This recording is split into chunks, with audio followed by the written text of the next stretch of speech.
Well, good evening, everybody, and welcome to our program. Welcome to our 2G Tuesday program. My name is Thorin Tritter. I'm the Museum and Programming Director at the Holocaust Memorial and Tolerance Center of Nassau County, which is located in Glen Cove, New York.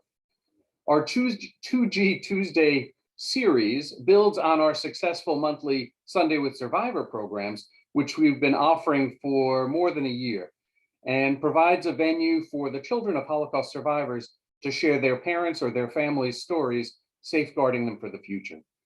Tonight, Meryl Menashe will share the story of her father-in-law, Nissim Menashe, and several other family members who were originally from Salonika, Greece. Before we get to her presentation, I want to put in some announcements, as I often do, and just share some upcoming programs with you. First, let me mention that I'm going to be back for my next Curator's Corner program, short programs where I talk about a particular object or image in our collection. I'll be back tomorrow for my next Curator's Corner. I'll be talking about a photograph in our museum of the Anschluss, the so-called German annexation of Austria that took place on March 12th, 1938. So just later this week is the anniversary. Another program I wanted to mention is on Tuesday, March 15th, next Tuesday, where in honor of Women's History Month, HMTC's David Taubriel Upstander film series will present a virtual screening of The Code Breaker, the American Experience documentary about Elizabeth Smith Friedman, one of the leading code breakers during World War I and World War II. And to lead us into that screening and to answer questions, we're going to be joined by Melissa Davis, the Library and Archives Director of the George C. Marshall Foundation, which holds the papers of Elizabeth Smith Friedman. And one more program to mention, I want to share that on Monday, March 21st, we are going to be offering a sneak peek at some of the content that will be included in the upcoming concert at Carnegie Hall in April. Join us to learn about the connections between the pieces of music that will be performed and some of the background of those pieces, including details about the piece that will be premiered at Carnegie Hall, Michel Assael's Auschwitz Symphonic Poem, that was written in 1948 but has never been performed, at least not until this coming April. I believe that Meryl is going to share a family connection to Michel Assael, so there's a kind of more about that program that's coming up in Meryl's presentation. To learn more about any of these programs, you can always find a full schedule of our activities on our website at www.hmtcli.org, and then click on the events tab. Okay, enough of my announcements. I'm going to stop sharing my screen. I would like to introduce the man who is behind both our 2G Tuesday series and our Sunday with Survivors programs, and that's Mr. Michel Mantel. Michel is a 3G. Two of his grandparents are survivors, and they instilled in him the need to not let the history of the Holocaust and their particular histories be forgotten. Michel reached out to us over a year ago and asked to have a program with a Holocaust survivor for his family. And in the aftermath of that program, we had more discussions and realized that this was not something that should be limited to a single family, but made as a public program. And our Sunday with Survivors series was launched. And then more recently, he said, hey, Thorin, let's do something with 2Gs as well. And so he raised the idea of expanding our program, and we've started the 2G Tuesday program as well. I'm grateful for his continuing support and the interest of his family. And I'd like to turn it over to Michel for an introduction for this evening's presentation. Michel? Thank you so much, Thorin. As always, thank you for everything you do to help make these Sundays with Survivors and 2G Tuesdays programs the success that they are. Thank you to everyone at the Holocaust Memorial and Tolerance Center for all the work you do every day. And thank you to everyone here today joining us for our 2G Tuesdays event. I'd like to also give a very special thank you to all of our speakers, the survivors and children of survivors, especially tonight's speaker, Meryl Menashe. And we had a brief introduction, so I won't repeat it. So Thorin, thank you so much for doing all of the introductions. I also want to remind everyone if they can save the date. We have Sundays with Survivors. On Sunday, April 10th, we'll be joined by Judith Steele, a Holocaust survivor who was on the ill-fated St. Louis. So please join us Sunday, April 10th at 6 p.m. Eastern Standard Time. And again, I want to thank everyone for being here tonight. One of the things that makes this extremely special is that we offer the Q&A portion at the end of the program. So we ask everyone during the program to think of your questions or comments to share with Meryl. You can either raise your actual hand or raise emoji hand raise, and we can call on you. If we don't see your hand raised, you may unmute yourself and ask your questions or share your comments. Or if you write it in the chat, Thorne and I can ask your questions or share your comments with Meryl at the end of the program. And again, I just want to thank everyone for being here. And with that, I turn it over to Meryl. Good evening, everybody, and welcome. And I am so honored to have all of you in this room with me to share the Menashe family's history, as well as the larger history of the Jewish community of Salonika. There's so many of you here, friends, family, and I'm gonna give you a proper introduction. My name is Meryl Menashe. I am the daughter of a Holocaust survivor. His name is Leon Beck, and he has been my motivating force, my inspiration. And also, sadly, I wanted to go back to his hometown, but that's gonna have to wait because right now it's under fire. But as I was growing up, the Holocaust was very important to me, and it was important to me because of Leon. It was also important to me because of the community that I grew up in. Forest Hills, Queens, I was surrounded by survivors. And as I grew and started to learn more, I met and married my husband, Jack Menashe, in 1975. It was a few years ago. And I knew his family growing up. I didn't know them well. And it became very natural for me to be the conveyor of their history to the world, because I was a historian in the family. I was a student of the Holocaust. It just made sense for me to be the interpreter of the photos and to share it out with the rest of the world. And what I've started to call this program is the tragedy and triumph of the Menashe family of Salonika, Greece, along with the community of Salonika. And we'll get more into that as the program continues. But I also want to introduce you to this beautiful family. What I've learned in my studies of the Holocaust is we always focused on the survivors, and we forget about all the millions of people that were murdered in this tragedy. So what you see pictured here is my father-in-law, Nissim, who is the centerpiece of my talk tonight, with his sister, Sylvia, who will also be a big part of the talk, as well as Oro, the survivors. But you also have David and Gedalia, the oldest brother, Benny, Carolina, Daisy, who was married to Nathan, Matilda, who was married to David. All of these are Nissim's brothers and sisters you see pictured here. You also see Isaac and Sarah Menashe, and that's not all of them. That's a partial picture of Eno's bar mitzvah. There were 3 brothers in the Menashe family. In Sephardic tradition, the firstborn son of a son is named after the grandfather. So we have 3 Enos. So there might seem to be some confusion, but that's the case there. The other thing I wanted to share about is this photo has also been my inspiration. My father, being from Poland, pretty much got out of Poland with the shirt on his back. I have very few photographs. The Menashe family, we are blessed to have many, many beautiful photographs that I'm sharing with you. This particular photo, I wish I had it in my hands. It's in my home in New York. Good. But when I went to, yes? Okay, when I went to school, when I taught this in school, they would come with me. And they would be in the front of the classroom. And as we're learning the history and the lessons of the Holocaust, we're looking at the Menashe family. We're looking at the people that survived and the people that didn't. And again, as my life went on and the more traveling I did, they were always with me. So let's learn a little bit about this family and Salonika itself. Salonika was a vibrant port city.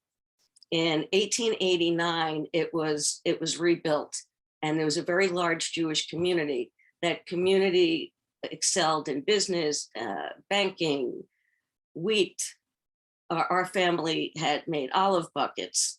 There was, like in New York City with Yiddish theater, Sephardic spoke Ladino, which is Judeo-Spanish in a sense, and they had theater and they had newspapers and lots of synagogues. More than half of the city was Jewish. So on Shabbat, it was closed because everybody was in synagogue and having luncheons with family and friends.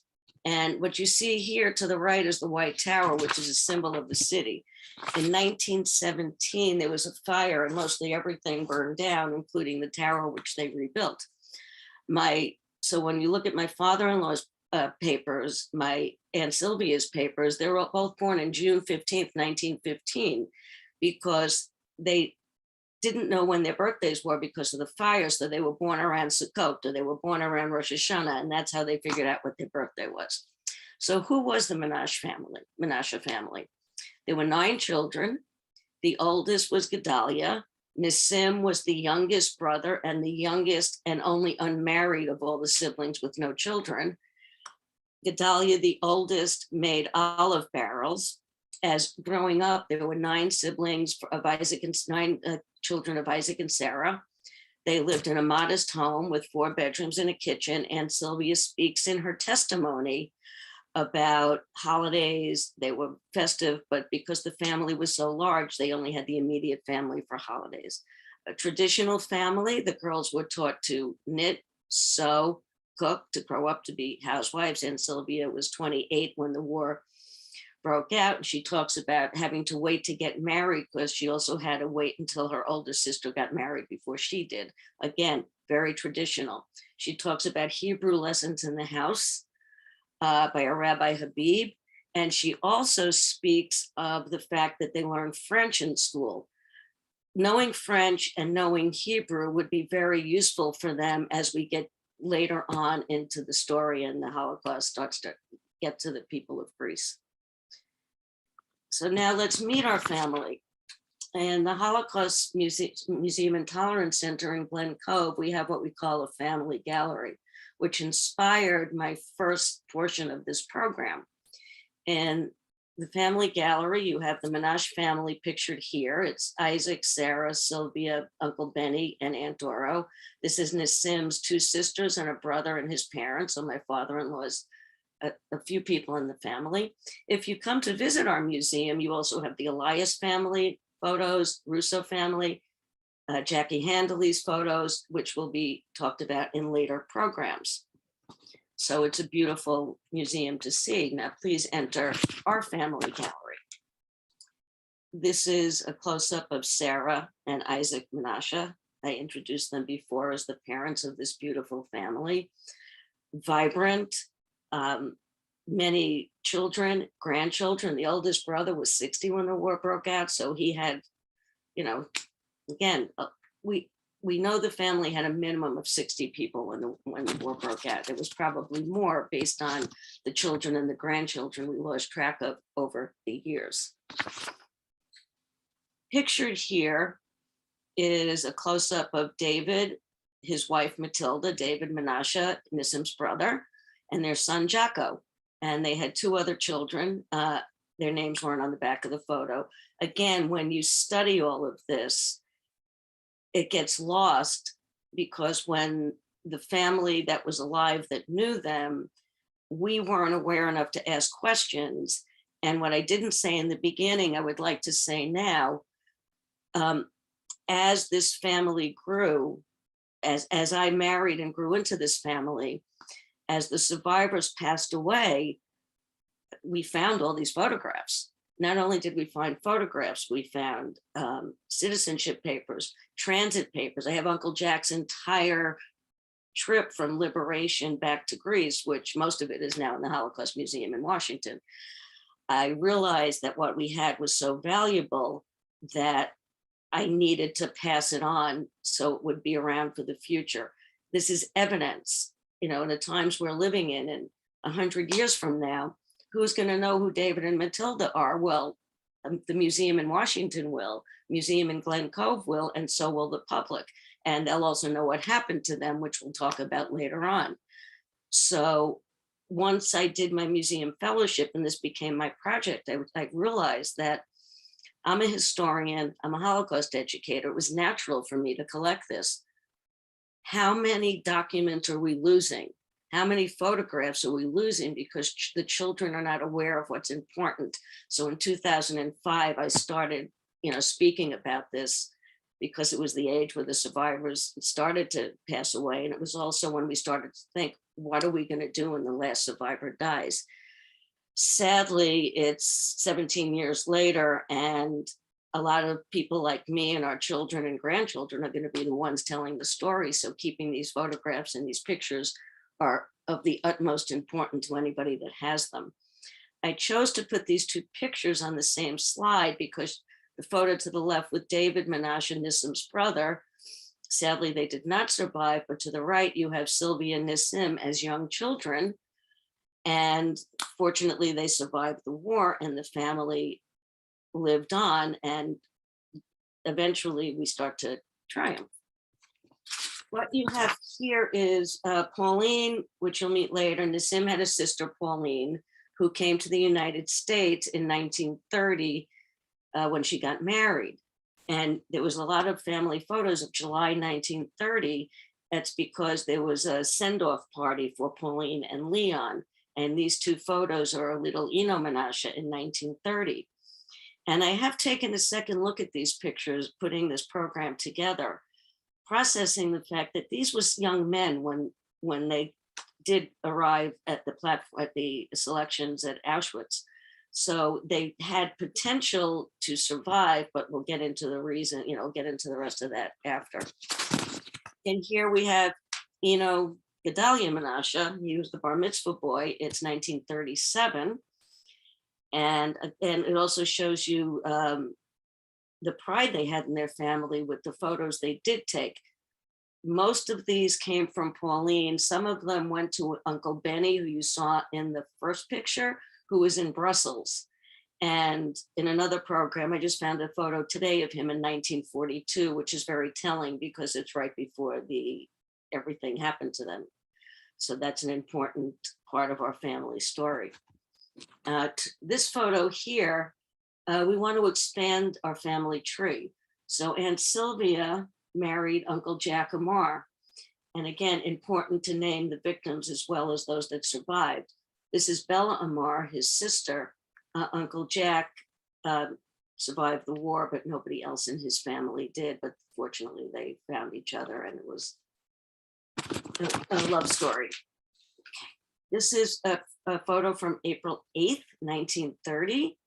If you look closely, you see Daisy Menashe.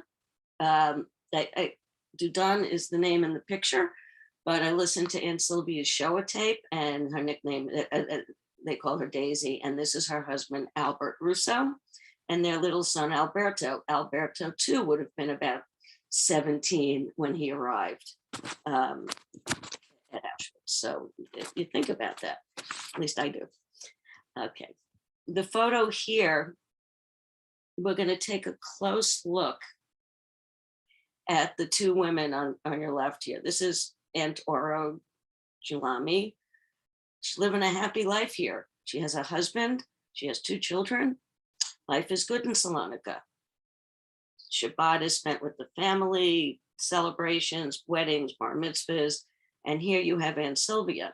I want you to carefully look. We learn when we learn about the Holocaust to study photographs. And if you look carefully at Sylvia, she's again young, happy, life hasn't gone bad at this point. And the sweater she's wearing is something that she made herself. And she's very proud of that. And she talks about that in her show tape as well. And again, we'll see why this is significant later. This photo to your right, I found in an album after everybody had passed away. The only thing I know is this is females of the Menashe family, sisters, sister-in-laws, nieces. And, we also learn, you only want to show perfect pictures, but not when you're doing this. This is an important picture. It's got a little tear in it. It's okay. It's okay to show those photos. You want to see those photos. Okay. A little bit more about Nissim and his family. This is Nissim. It's a photo that he sent to his brother Benny in Brussels. Somehow the family got Benny's photo collection back. And it looks like he's graduating high school here. This is Sylvia, Aunt Sylvia and Uncle Jack, Aunt Sylvia, Nissim's sister, and her husband Jack. And this is them on, they got married. She says, right, they didn't get married, and the war was coming and they saw it coming. So they thought if they were married when they had to go into the ghetto and they had to go wherever they were going to take them, they could at least be together. So they got married right before the war broke out. And that's their wedding picture. Okay, again, I'm going to ask you here to look at the picture, compare the picture to your left to the picture to your right. Here you have Aunt Oro. She's married to Julami here. She hasn't had her children yet. And then here you have her in July of 1946. She pretty much just got liberated. Found out her family is gone and she's doing her best to start her new life over. Again, we'll find out what happened to them shortly. Sometimes you gotta digress. Okay. All right, as we grow our family and we start to see the connection between the Algavas, the Assaels, the Amars, and the Menashes, this is Pauline, and Pauline Menashe, Nissim's sister, and this is Leon Algava. Leon was in America and wanted to have a Greek Sephardic wife. He wanted a good Judeo-Christian home, a Judeo-Sephardic home, and comes to Salonika. He gets introduced to Pauline. They get married. And the pictures that I showed you of Eno Menashe in his cute little sailor suit were taken at the celebration for when Pauline and Leon were leaving and going back to America. Pauline and Leon would have two children. One of them was Lily Algava, who married our musician right here, Michel Assael, who was pictured here with his cousins. Again, the last name of the cousins have been Ruby. My family out there might know their first names, so I could get back to you with that at a later date. But again, this is how our family grew. So Nissim now has his sister Sylvia married to Jack Amar, his sister Pauline in America married to Leon Algava, and his sister Oro married to Julami and himself. What you have is, this is a map of the port of Salonika. They told you it was a thriving port and it was targeted. Salonika was known as the Jerusalem of the Balkans. The city was predominantly run by the Jewish people. They had a great deal of wealth, and because of that, when the Germans went to northern Greece, they were targeted, and targeted pretty brutally. Now the family, Isaac, when the Nazis invaded Salonika, the first thing he did was hide his girls. He feared for their lives, he feared for their safety, so he hid them. Over time, I'm not going to say anything settled down. It was scary, it was chaotic. They didn't know what was going to happen to them, but they started to adjust to the changes in Salonika. The wealth was given away, not given away, it was confiscated by the Nazis. People had to move from their homes into smaller quarters. They're not in the ghetto yet. That would be later, and that happened very quickly. So what did the Menashe family do? You have approximately 60 people. You have 9 siblings and the parents. Each sibling, other than Nissim, had a family of their own. The community of Salonika are very close knit. So there were opportunities for them to get out. In some cases, a boat was hired. In some cases, they looked for different transportation out. But every time they had an opportunity, nobody wanted to leave anybody else. So Nissim's idea was to get to Athens, because Athens at this point is controlled by the Italians, and the Italians did not believe in the final solution, which is the plan, which was enforced by 1942, the plan to murder all the Jews of Europe. And Italy would not do that. So Nissim wants to get to Athens. He tells the family, they say, no, you can't go. We need to stay together. But then time goes on, and it's 1942 in July. Let me get to, I just want you to take a look. This is Liberty Square. We're going to go to that shortly. This is the Baron Hirsch ghetto, which was virtually a transit camp that once the Jewish population was moved in, they were taken to these trains, and these trains would take them north to Auschwitz. We will talk to that later. So when we see the next photo, you're going to see Liberty Square. Not to the right are the men in Liberty Square. They put them in there on July 11th, 1942, to send all the men between the ages of 18 and 45 on forced labor. The photo to your left is moving into the ghetto. Again, it didn't last for very long. And I want to get to the next photo here, which is them amassed in Liberty Square. And they were taken on forced labor. And the community was asked, if you pay us $2.5 billion, we will free your men. So they pay, and the men are freed. But now it's July 11th. We still have another year before the ghetto would be formed in February 1943. And once it moved into the ghetto, you see to the right here, you have train tickets. The community of Salonika was told that if you purchase these tickets, if you come with us, you could go to Poland. There are jobs for you. You'll be safe there.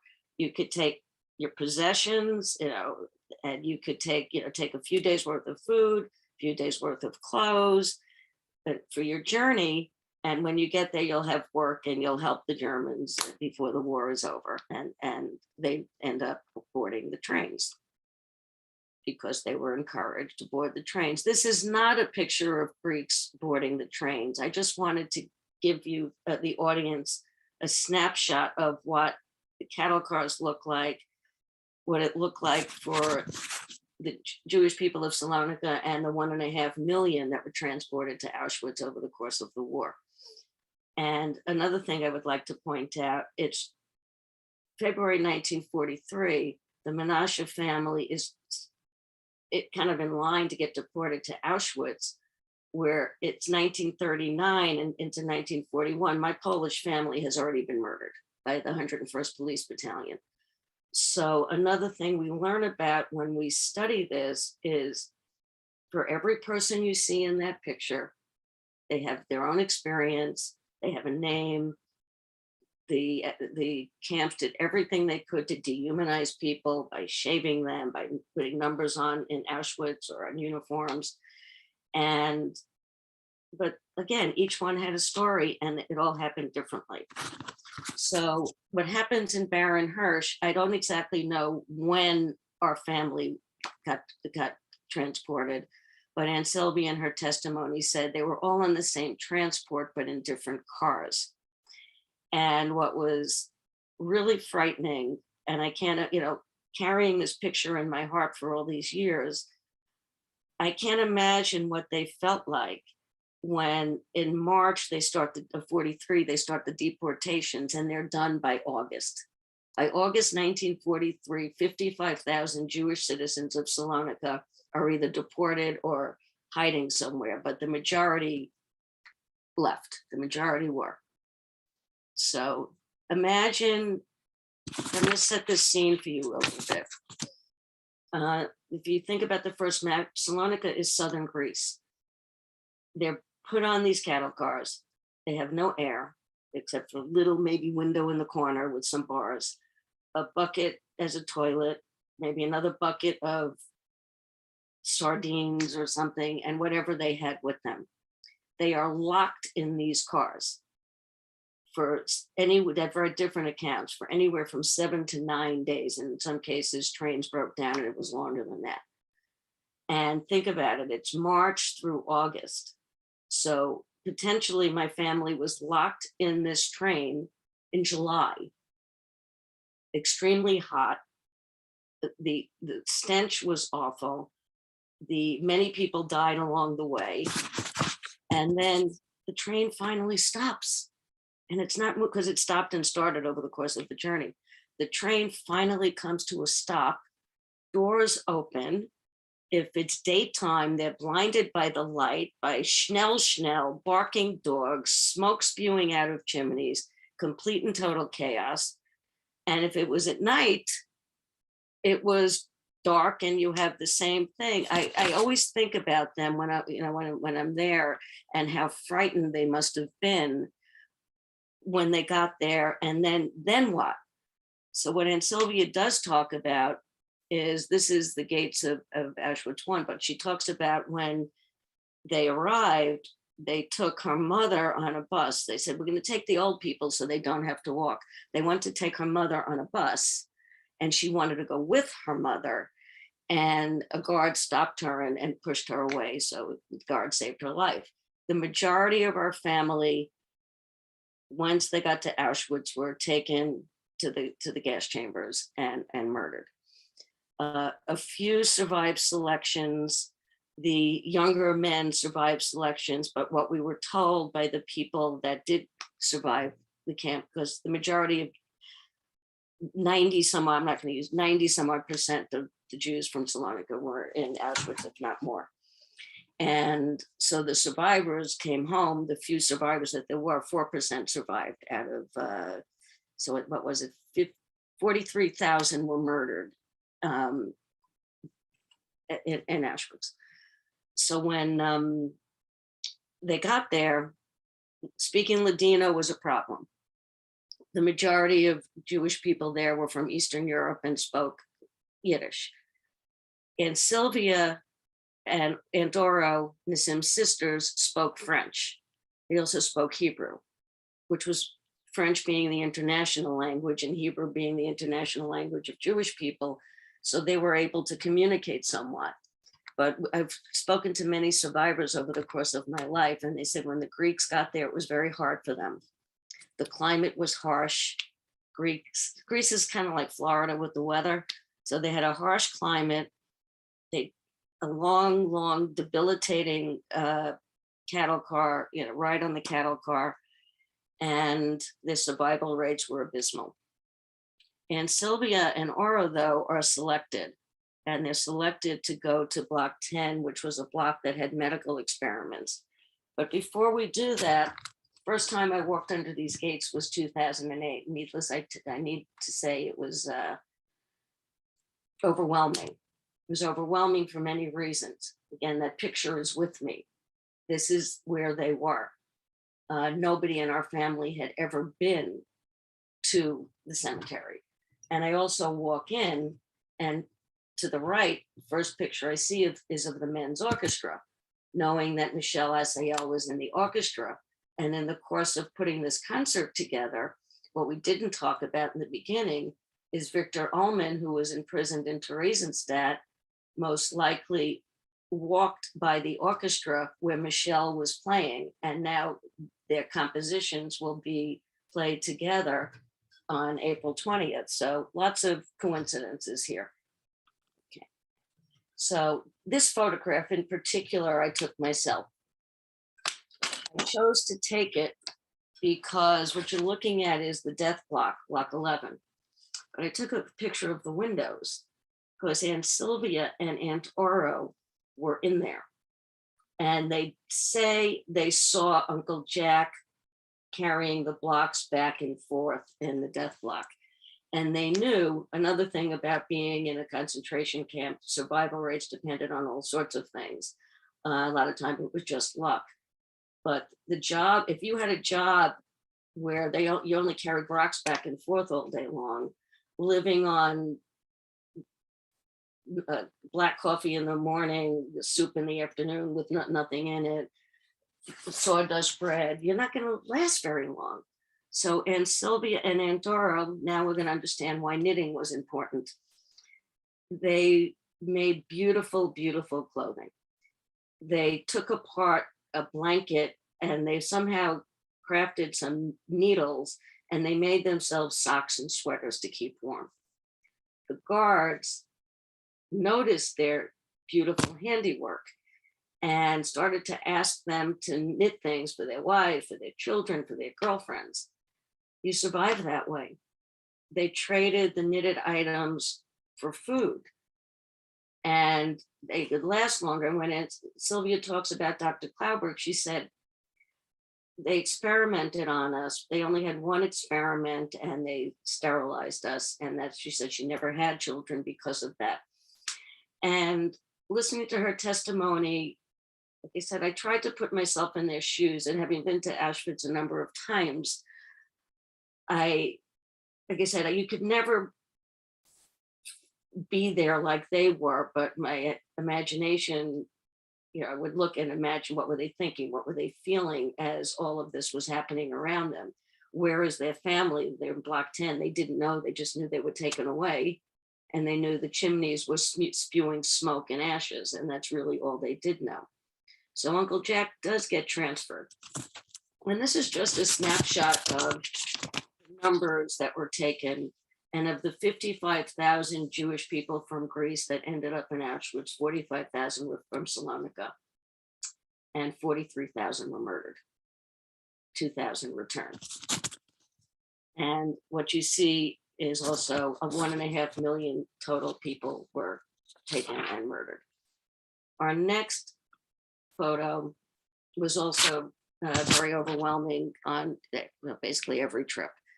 This is a picture of Birkenau from the Watchtower. It's not even close to all of it, but it's a snapshot to give you an idea. So in Birkenau, I imagine, what was it like for them? For the few that survived the couple of days, for Michel's sisters that were in the orchestra, Lily and Yvette, you'll learn more maybe in the next program about them. What was it like? How did they survive? What did they feel like? And it's also the cemetery. It's the family cemetery for us. And again, I'm the only one that's ever visited this family cemetery. What you have here is, as you're, excuse me one moment.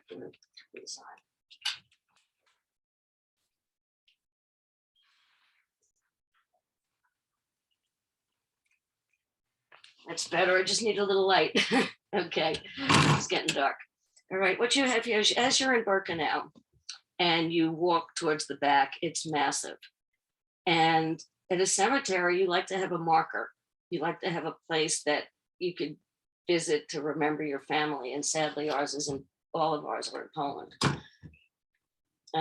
So this is one of the unmarked graves. And it was the first time I saw it. I chose this spot to lay down a marker. I had gone on the March of the Living, and you make plaques of your family's names, and they want you to leave it there. But I took mine home knowing that I'd be traveling the following summer with the Holocaust and Jewish Resistance Teachers Program, where for 1,100 teachers over the course of time were taught about Holocaust and Jewish resistance.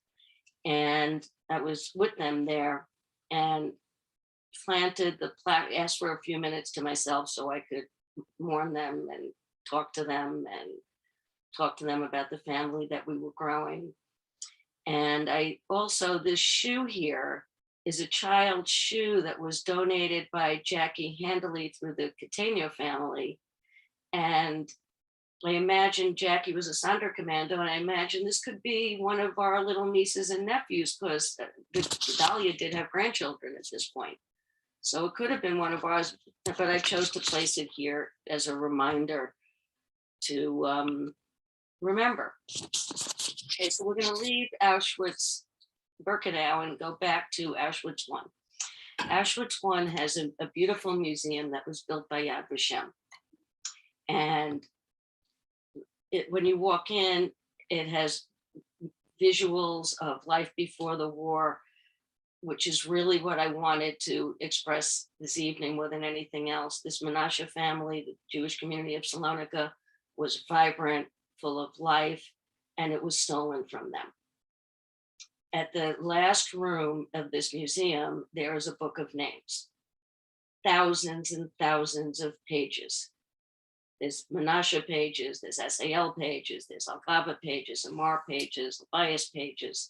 And ironically, it's natural when you're traveling with people, they look for their own names. And ironically, some of the teachers found their names there, and these are not Jewish people. So they started to go back and say, wait a minute, maybe I am more connected to this than I thought I was. Okay, so the war is coming to an end. The Russians are going to liberate Auschwitz, and Germans don't want them to find anybody. So death marches are formed, and Uncle Jack, his death march takes him to Dachau, and Aunt Sylvia and Aunt Doro go to Bergen-Belsen together. This photo you see here is right after liberation. And again, let's take a moment. Uncle Jack, it's a side view. You really can't see the sorrow. I mean, I can't see the sorrow as much, but if you look closely at Aunt Sylvia's eyes, and I just see imagine she got back from the war. Uncle Jack, Amar, Aunt Sylvia, Nissim's sister, Aunt Doro, and Nissim, who is, oh, I didn't do that part, did I? Hiding in Athens. Did I do that? No. Okay, let's back up a little bit. Okay, well, I have Sylvia and Jack and Oro had been deported to Auschwitz. And we're going to go back a moment to Nissim's story, the star of our program tonight. Nissim, like I said earlier, wanted to go to Athens. He knew he could be safer there because they didn't believe in the final solution. When he first inquired about it, he didn't need as much gold lira as he did as they were moving into the ghetto.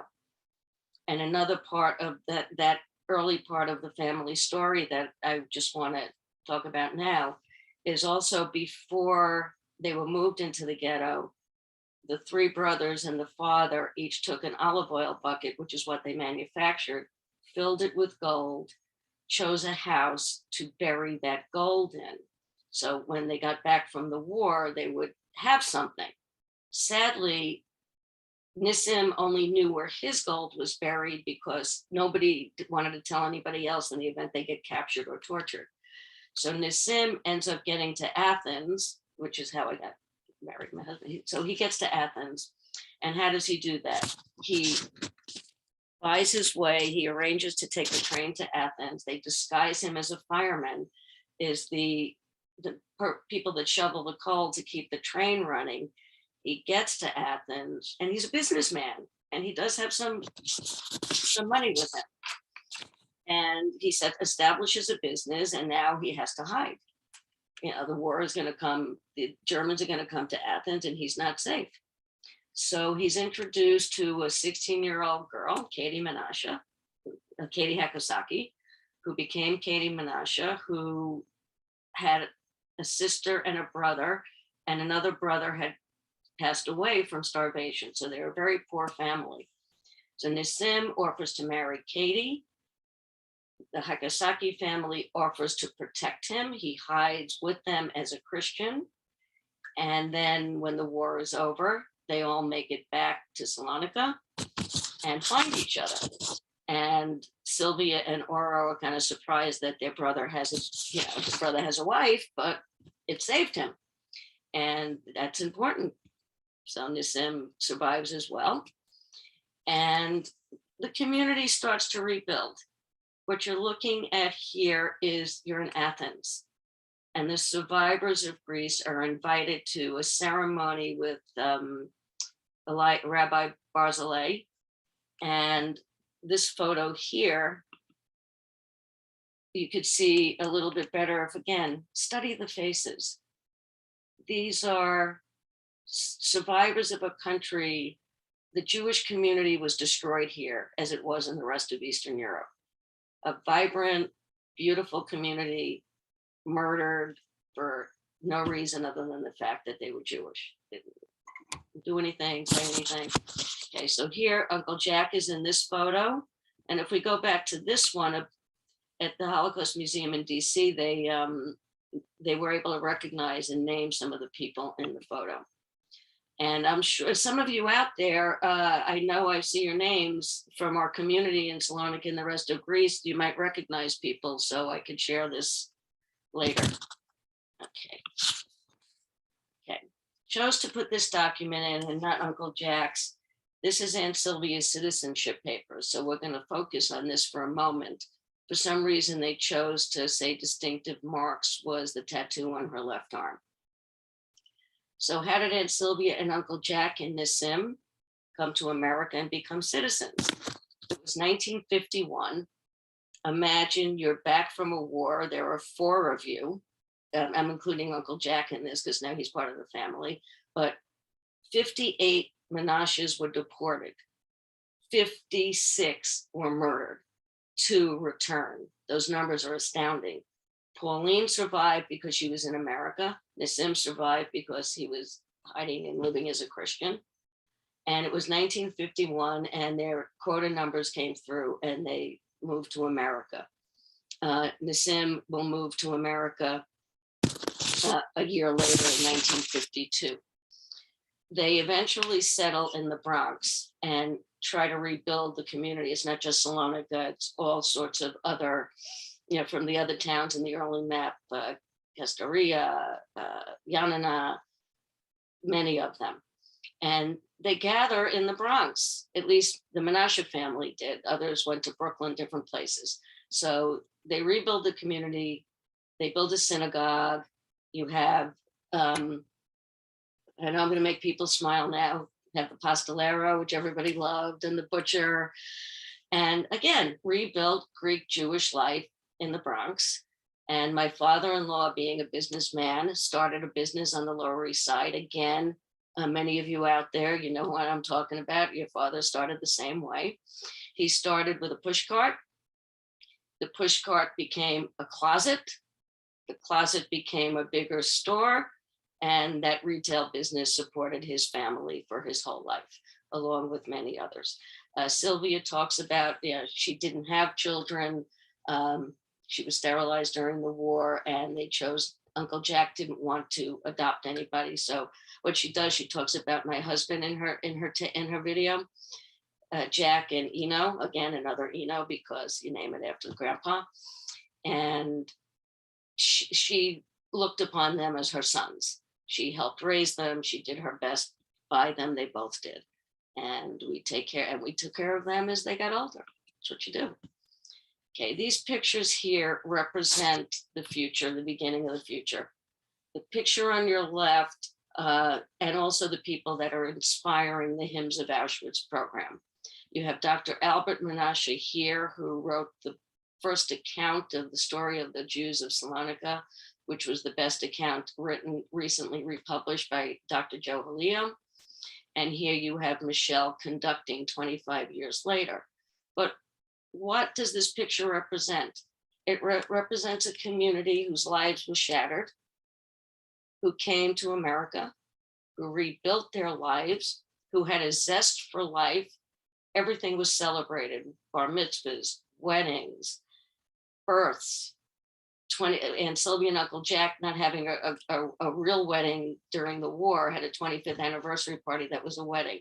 And who entertained everybody at all these parties? Michel and Papas. His music was great. He was a kind, gentle, intelligent man, and a big part of our family, holidays together. Same thing with Aunt Sylvia and Uncle Jack. We would have holidays at their home, and me being an Ashkenazi girl, it was strange to me, but we learned the new customs of the Jews of Salonika. So what I want to do right now is introduce you to the growing Menashe family. And we would like you all to join us on April 20th for the Hymns of Auschwitz as we debut Michel's piece for the first time. In the next program, you'll hear him hopefully speak about it. And it's from the Menashe, Amar, Al-Gaba, and Assael families whose lives were stolen. And please join us the 2nd, 3rd, and 4th generations in Carnegie Hall on April 20th and celebrate the triumph of survival. Thank you very much, and I hope you had a good evening. Thank you so much, Meryl. So I was thinking as you were speaking, you tell the story so well. This is your in-laws. So I was wondering about your family. Did you ever tell the story of your family and their story of survival? And how did you come to start telling the story of your in-laws? I have created the story thanks to Elise at HMTC. I've created the story of my father and that side of my family. I have not presented it at this point. I'm looking forward to presenting it.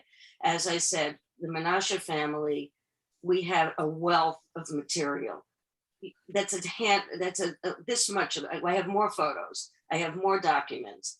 I had so many documents to tell the story from my father. I have a handful of photographs. I don't have one of my grandmother, which again is something common among children of survivors. And I have handwritten when I was teaching, I had my father, fortunately, because he didn't think he was a survivor. His story is different. He was in the army, he went to Siberia, and so he didn't consider himself, that was in the old days. So anyway, I invited him to speak to my students and I videoed it. And I thank God every day I have that tape, because in his words, I have what happened to him. What makes me sad is the older I got and the more I studied, the more I realized how important the life before was. But I was so focused and on life, on the war itself, that I didn't ask enough questions when I was younger about the life before. He spoke about my grandmother loving Shabbat, inviting people in. So that's for another time. Thank you. So I want to invite everybody to either unmute yourselves if you have any questions or comments, or feel free to raise your virtual hand, the hand emoji, or raise your hand, or write your comments or questions in the chat. Joseph, Yeah, ask the questions. Joseph, you would like to unmute yourself? You can. Yes. Thank you. You know, the recent, hi, it's Joseph. The CEO of Pfizer's, Albert Bourla, came from Greece to, I believe, Salonika also. Did your family know his family?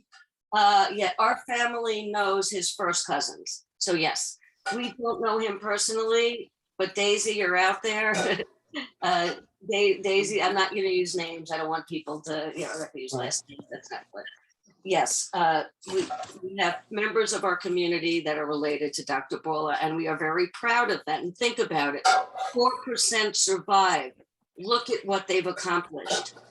The Greek community owns so much, has built so much, has revitalized itself. We're doing the best, and again, they were targeted for murder and almost succeeded. Thank you. Thank you. Ellen, you had your virtual hand raised, and Evelyn. I came in a little late, but I just think it's just wonderful that you have all of these pictures and memories. I have some, but not much. I mean, my parents, nobody's really around much anymore, so I can't, but I do have some pictures of my grandfather who also went through some of that, his family. But my father's parents, he was from Hungary, his father, but his mother was from here.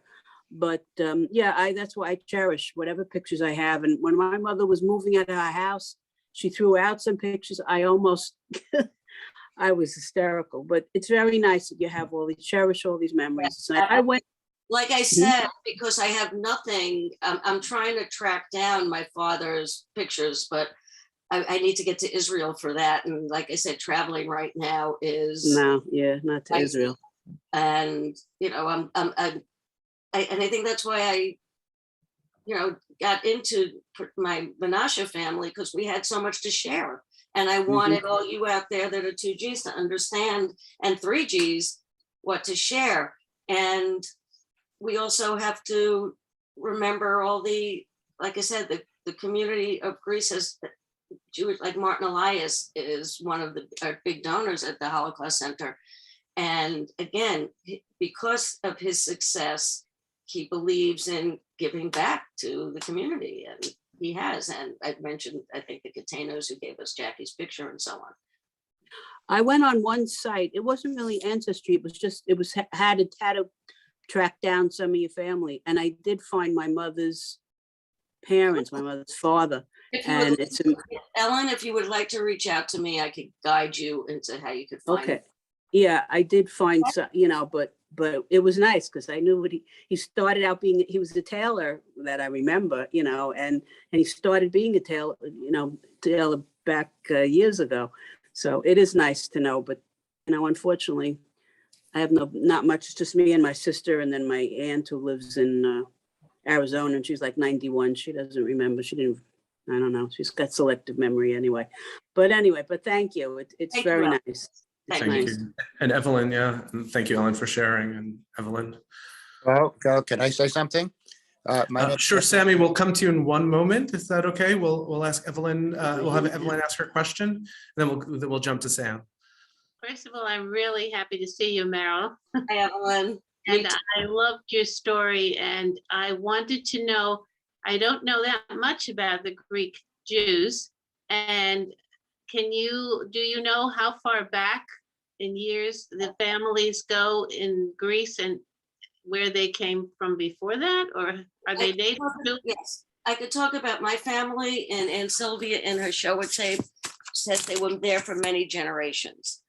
They did originate in Spain. I haven't tracked the family that far back, as all I know is this community, and thank you for asking that because I wanted to mention that this community was there for generations when they were completely taken and destroyed, just like the Eastern European Jews.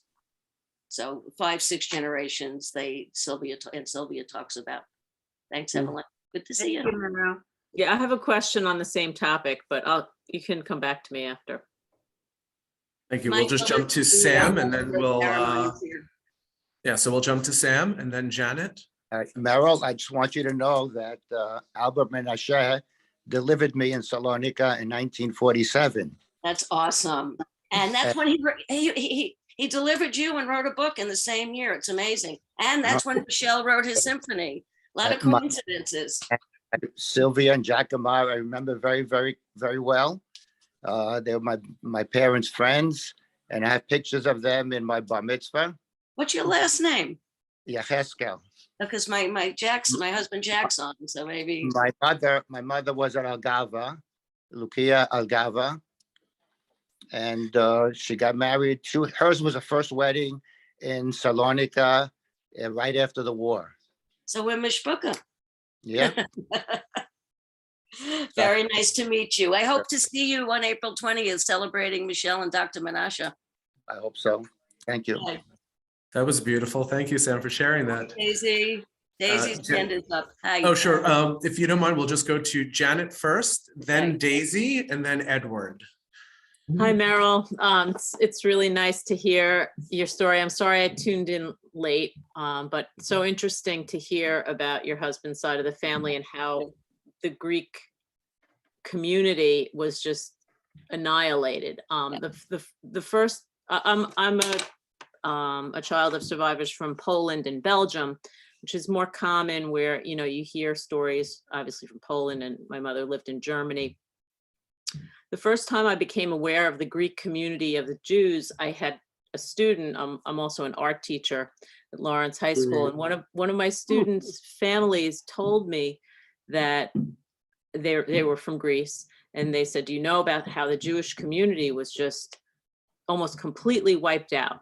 And I said, no, I knew nothing about it. And at one point I went to a synagogue on the Lower East Side. I believe there's a Greek synagogue there. On Broome Street, Kehila Kadosha. Yes. Yeah, and we did a tour with Huntington Jewish Center of the Lower East Side, and we covered that. And my question is two parts really: how the Greek community reformed itself with so many of them who were annihilated, missing, how they came together and were able to create a community on the Lower East Side, and then what was it about the killing of the Greeks that made, like, how did they disappear so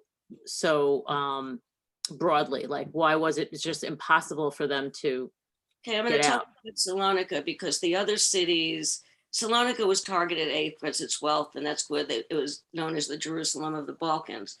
So when they left Greece, it was a very tight-knit community. And when they left Greece, they gravitated towards each other. So little by little, with quota numbers, our family ended up in the Bronx. There are other communities in Brooklyn that I know about, but we ended up in the Bronx, and that's where they built the synagogue. And how did they rebuild their life? What was the second part? Well, I was just curious if so few survived, how they were able to come together and form these synagogues. I guess they just came from all over. I'm going to leave that to Daisy in a moment. But basically, this is a community with love and devotion to each other, for their religion, and they wanted to rebuild their lives. So yes, 4% survived, and look at what we have accomplished since. It's just, again, that's what I wanted to bring out in this program more than anything else. The vibrancy. My wedding was one heck of a party because half the guests were from different parts of Greece, and Michel Wow. was the orchestra. And it was an incredible evening, as were the many other weddings and bar mitzvahs we attended. That, again, a zest for life. And Sylvia kept saying, what could we do? It happened. We're here. We need to move forward. She pretty much wiped it out. She doesn't talk about it. She didn't talk about it much. She said, whatever happened, happened, and we're here and we need to live. And that was Yeah, really pretty much all of the remarkable. ones I knew. Yes, Thank you. you're welcome. I think Daisy's up. Unmute. You have to unmute. There you go. Yes, okay. Yes, you're good. Okay. Thank you, Meryl. It's always wonderful to hear your stories. And thank you for everything that you do as an Ashkenazi to keep us Sephardim alive. Really, thank you so much. And you're a very good speaker, very interesting. So I always love coming to these things where you're speaking. And Sam Yehaskel, we used to come to your apartments, my mother and I, when you were little and I was little. So we were there. We used to come to the apartments in the Bronx.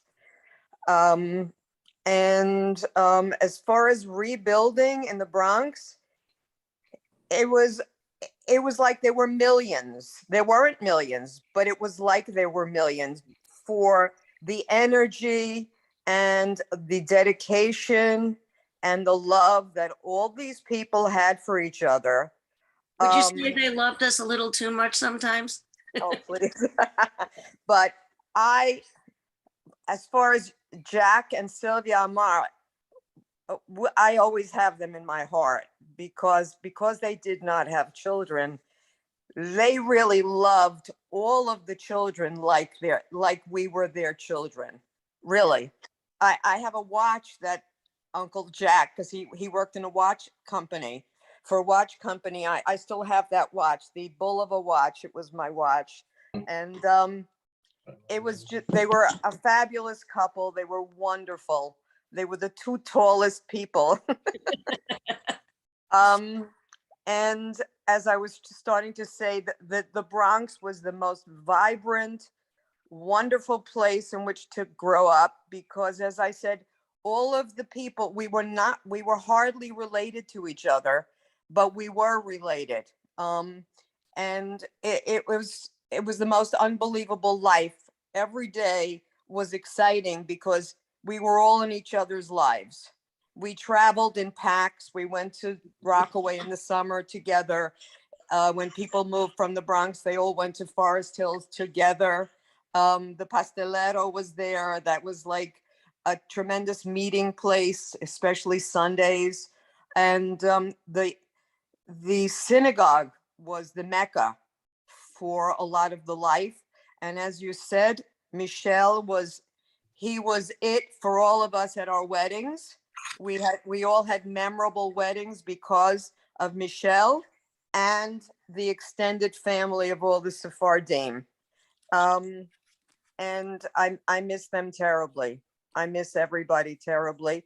And Michel's sister was my piano teacher. So it's all in the family. And again, I keep all these people in my heart. And thank you again, Meryl. It's an honor and a privilege to be able to do this and be the speaker. I think Joe has his Dr. Joe, you have your hand up there. My partner in crime, actually the leader of this pack, not the partner in crime. Oh, thank you, Meryl. You know, this partly came out of Dr. Menashe's book. I knew Dr. Menashe my whole life when he was the doctor at the Sephardic home in Brooklyn. He came from Salonika in 1951. He was the president of the community there and then came to the United States. But in the camp, of course, he knew Michel because they were both musicians. Dr. Menashe survived by playing in the orchestra at Auschwitz and was able to get other Spanish Jews from Salonika into the orchestra as well.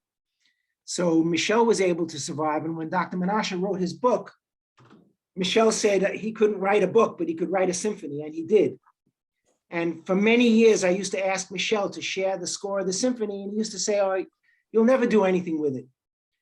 And we never did. He never shared it until just last year when the book was published. His daughter, Debbie, who's also a musician, shared the score with me, and we were able to put together this musical program. So the symphony will premiere the first time at Carnegie Hall on April 20th. It's a Holocaust music program. It's a modern symphony with, I understand, some Middle Eastern tone. I've never heard it because no one's heard it yet. So I'm looking forward to hearing a symphony that I've never heard before in the context of a Sephardic program at Carnegie Hall. There aren't many Sephardic people who have played at Carnegie Hall, only a handful. You might know some of them, Edie Gourmet and Neil Sedaka, Joe Amar, and of course, Murray Pariah, who's probably the most famous Spanish Jew from Salonika, most famous musician among the Spanish Jews. And his first teacher was also Michel Assael's sister, Lily, who was a musician, piano teacher. She was Murray Pariah's first piano teacher. And I hope you can make the concert. Dr. Menashe's book is available. I think Thorin put it in the chat. Thank you for doing that, Thorin. If you send me an email at the email address in the chat, I'll be able to arrange for you to get a book. So thanks to everybody for listening, and Meryl for putting it all together, and to everybody else who participated. I think we have a question from Avi there. Beautiful, thank you. Yeah, we have Avi and then Edward. And thank you, Joe, so much for sharing that. Again, it was a privilege to hear you, Meryl. Two questions, I apologize. One I may have missed. As again, they spoke Ladino. They go to Auschwitz, Yiddish, German. How did they communicate? And then I'm also curious, how did the Greeks communicate when they got to New York? They didn't have the Yiddish. Or I don't know if it's your in-law who knows this, but I'm very curious about such a minority who did make it and survive. How did they make it in America? Well, when they got to Auschwitz, there's one, Lena Rousseau tells the story. When she first got there, they questioned even whether or not she was Jewish. And then she was able to speak to them in Hebrew. So during the program, and Sylvia, the Menashe children were schooled in French and Hebrew. So if you got to Auschwitz and you spoke Greek, French, and Hebrew, you'd be okay. But if you're just Ladino, and that's why you hear the stories of the people that did survive, not the Greeks, the others, that the Greeks had a very, very hard time. And in America, I mean, my father-in-law did very well speaking Spanish. Ladino, it's not Spanish. I mean, I don't know the language, which I'm sorry to say I don't, but he was able to get by. He learned Spanish better than English. He spoke English. And then when his sons came into the store, he went back into Greek and Spanish. And also another fact of the war is when it was over, people came to him because he spoke Greek with a Ladino accent. So some people in Athens knew he was Jewish, but they liked him, so they didn't give him up. There's all these side stories that'll come out. Beautiful, thank you. Thanks for the question, Avi. Edward, and then I think Gloria has her hand raised, so we'll come to you after Edward. Meryl, thank you very much. This was an amazing journey you took us on. You know, like I know a few people that are Greek, that have told me some, but the way you told it was amazing. I just want to say that the guy that's running this thing, he's related to me. And that's how he got his good looks. Anyway, I wanted to say something. You were talking how important the pictures are. My father didn't have any pictures. He came home, there was nothing left. My son just found the picture. It's very emotional for me just to speak about it. I'm in my 70s. First time I saw a picture of my grandfather and my uncles and my aunts. Michael just found the picture a couple of weeks ago. Yeah. So you said how important. I've never seen that, It's very important. And like I said, I can't get my father's because I can't get to Lvov at the moment, or can I get to Israel? So Yes, you will. Thank you. I know. Thank you for sharing that, Dad. And, before Gloria, I'll just interject before you speak. I'm sorry. But I was actually going to say that was one of the things I thought you did so well out of everything was to bring their stories and to name these people. And it was absolutely beautiful to, again, as you said, we have to see their eyes and see their faces and know their names. And I think you did that so beautifully, how you wove that into this testimony and the presentation. So I really appreciated that. And as my father said, looking at all these photos now, it means so much. It really helps tell their story. But another thing I noticed I was doing, you said you were the family historian. I started to do this as well. And now anytime I go to a Holocaust museum, for example, I look at all these photos and I'm scanning for faces that I might recognize. So I've been doing that my whole life. I still do it. I'm still doing it. Yeah. So I appreciated that when you shared the picture from Athens and we're starting to name these people. So yeah, thank you for that. And Gloria, sorry to interject. Okay. I'm just curious, since this was such a small and closed community, have any medical genetic studies been done, since they are so unique in that respect? May I refer to somebody in the audience on that? Dr. Halio, you have any input on that? It wasn't really a small community. No. Salonika was the largest Jewish urban center in Europe. No, I think she's asking about the survivors. Was studies done on the survivors for any side effects? What kind of studies? I mean, I don't think we could do studies like that, but I can tell you that as a physician. Studies that might have been made that would have any unique particular genetic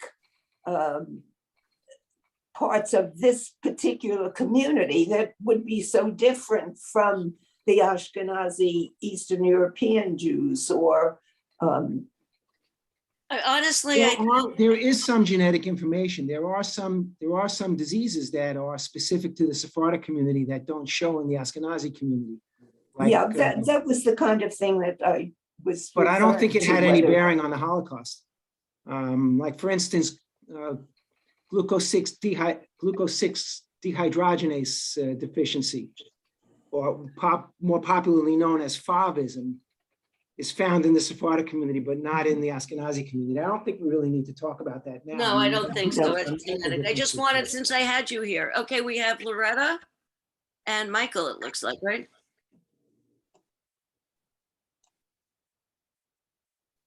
With hands up. Loretta? Oh, I think you're there I am. Okay. Hi, Loretta. Yeah, quick question also, Meryl, I apologize. Thank you. It was a wonderful program. It was a lovely evening. And like Daisy said, we all grew up together. Once we came to the States, and we lived in the Bronx, and we were family. We go to temple together, we go to school together. We were in each other's houses day and night. It was amazing. And I have to really give a lot of credit to all our families and our parents, because they came here with nothing, no language, nothing at all, nobody to help them. The highest tried to put us in different places. In fact, I wasn't scheduled to come to New York. I was in another place, and then we came here. But they worked there. They worked so hard, and they really built a wonderful life with their families and their friends. And like she said, we were all family. But again, thank you so much for this. It was a lovely evening. Thank you. Thank you. Thanks, Loretta. Bye. See you soon, I hope. in Carnegie Hall. Michael, thank you for patiently waiting. Oh, no problem. Thank you. I want to say to Meryl, excellent. Thank you so much. I have a colleague who married into a Greek family who was here today. She had said, "Do you know much about the Holocaust survivors or Spanish Jews?" And I said, "No, but I'll send you this link to a colleague of mine who's presenting, and you can find out."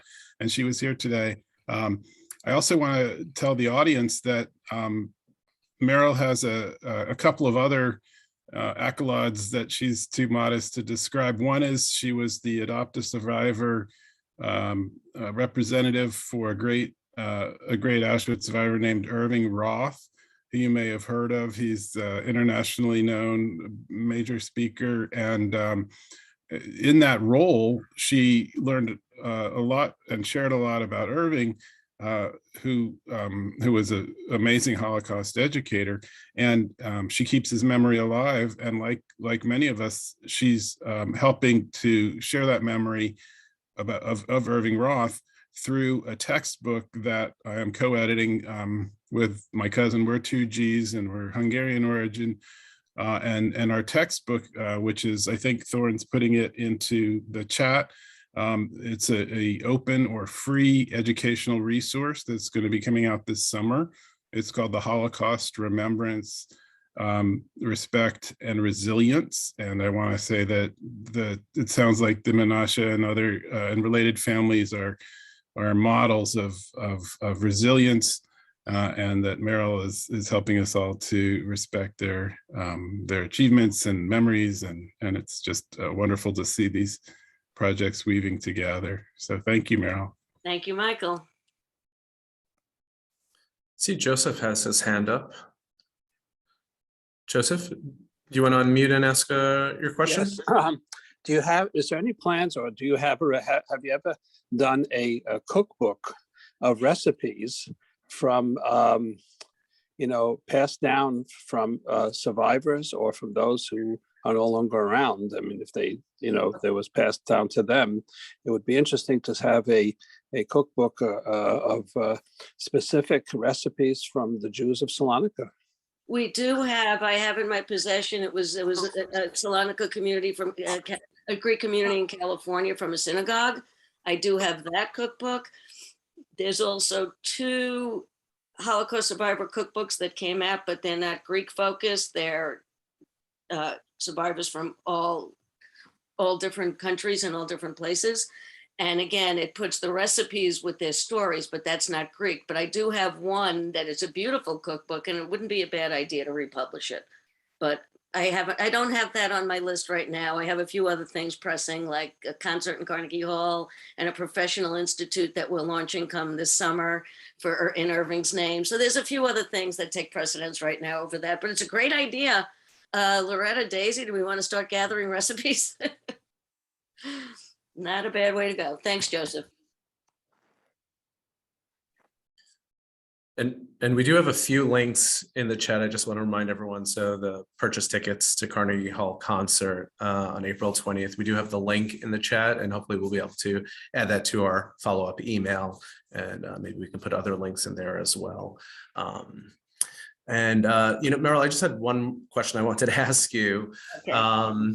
Yeah, so you were talking about finding these photos later in life. So how did you all come across these photos? How did you? As the Nissim passed away, and Sylvia and Uncle Jack passed away, like I said, we were their surrogate children. So it was our responsibility as their children to empty and clean out their possessions. Within their possessions, we're seeing all these papers, and my husband Jack is saying, "We don't need this." He said, "Oh, yes, we do. Give them to me. I'm keeping every last one of them." And they were treasures. And like I said, I've been doing this my whole life. I interviewed Holocaust survivors when I was in high school, in college.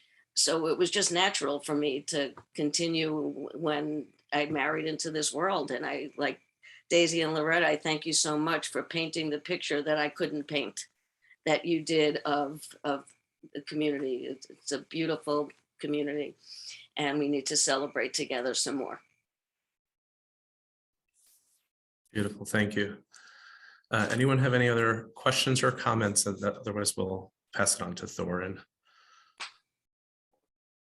I want to thank you both, Meryl, for sharing such a beautiful story, tinged with, of course, the sadness, but you show a way of telling the story that makes it uplifting by talking about the resurgence of the Greek community, both in Athens, in Salonika after the war, and then here in the United States. And it really changes the whole feeling for the program. So thank you so much for sharing that.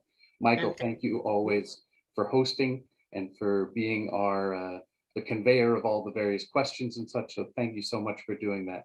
I want to add what I know Meryl has already mentioned and what I put in the chat, and just one last plug for this concert that we have coming up on April 20th. Meryl's program here is kind of a touch or a hint towards that program, and we have a few other programs coming up later in March and then earlier in April, which connect to the story of Salonika and the story of Michel Assael and that symphonic poem that we're going to be hearing in Carnegie Hall on April 20th. You can buy tickets from our website. I put the link in the chat, but www.hmtcli.org, and click events and you can find it there. So thank you. Yes, it's going to be remarkable. Once you hear it's just going to be, it's going to blow you away. So you have to come. Thank you so much, everybody, for joining us. Thank you again, Meryl, for sharing this story with us. Thank you, everybody. Have a nice. Can I add one more thing? Sure. Oh, no, Meryl, I just wanted to say, when you all were describing the Bronx, I mean, it was the same. I was born and raised in Far Rockaway, by the beach. And the community was so similar. I mean, I'm younger. My parents, we fairly young at that time, young. But it was so similar. I mean, we had so many friends and everybody did things together. Everybody watched out for each other. It's like, and whoever's left, we're still in contact. So it's nice. But the older generation, they're all gone. So, my parents, but it's nice to keep them alive. That's what this is all about. I know. I wish I had more pictures. Yes, thank you. This is really terrific, Meryl. Thanks a lot. Okay, thanks everybody. Have a wonderful evening. Look forward to seeing you again. You too. Good night.